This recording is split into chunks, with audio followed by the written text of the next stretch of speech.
why should you care as a board member about cybersecurity? So, firstly, the world has changed in the last 20 years, and the vast majority of organizations and now charities rely on digital technology to function, and that has increased even more so into the COVID pandemic. Working patterns that were commonplace before in the office, where paper was a very practical way of doing some things, are no longer particularly practical when everybody's working from home.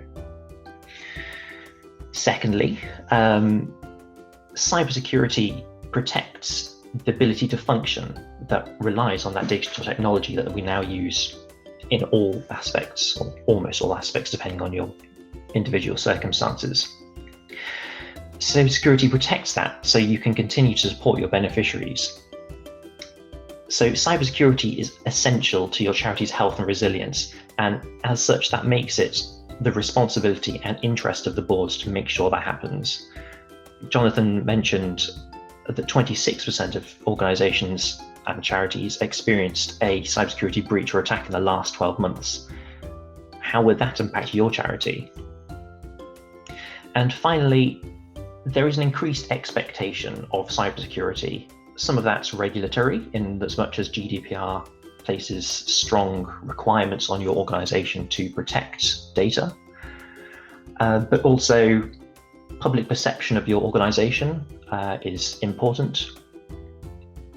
And so it's really very important that you as an organisation and you as a board member, as someone who's a leading position in your organisation, to make changes to get to grips with cybersecurity.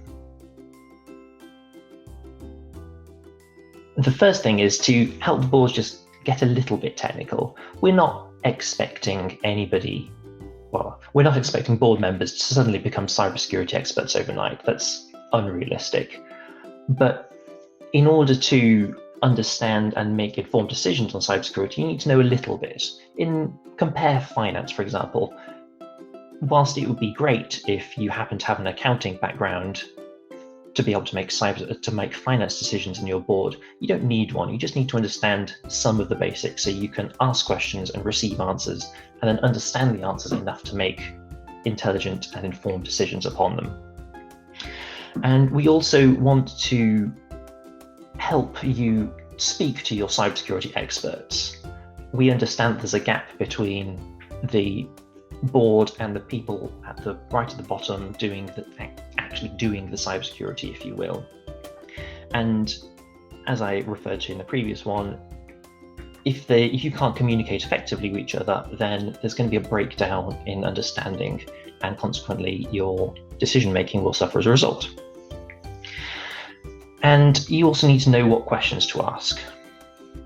We understand also that cybersecurity can be quite an imposing field as you look at it from the outside, but if you ask the right questions to your cybersecurity people, who hopefully we can encourage a good relationship with through the board called Toolkit, then you can get good answers, and good answers can let you protect your charity. So the role of cybersecurity overall is to enable your objectives as an organisation, and it should be adding value rather than taking it away. So given that cybersecurity is going to impact on the whole of your organisation, it relies on the technology that you use everywhere in your organisation. And so when we think about cybersecurity, we need to think about all the different types of risk. So for example, operational risk is going to be impacted by cybersecurity because we're going to rely on the security of digital services like email, online storage, software as a service offerings that you consume. The list could go on for a long way. And similarly, some legal risk. You are likely to have taken some contracts with suppliers or partners that put a requirement on you to protect and handle data in certain ways.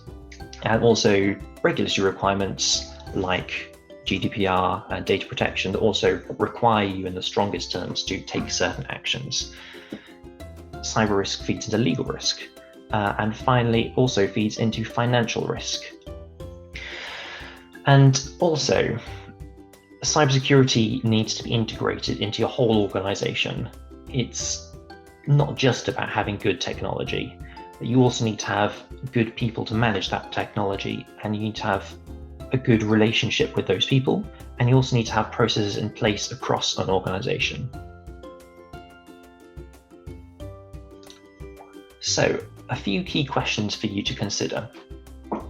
As a board, do we understand how cybersecurity impacts upon our individual and collective responsibilities? Does every board member have enough expertise to understand the potential impact and value of cybersecurity? If the answer is no, the board toolkit is an excellent place to start. There's also plenty of resources available, not least from NCSC. I would do a quick plug for our Exercise in a Box tool, so that if you don't really understand what it would be like to have your organization suffer a cyber attack, Exercise in a Box is a great place to start.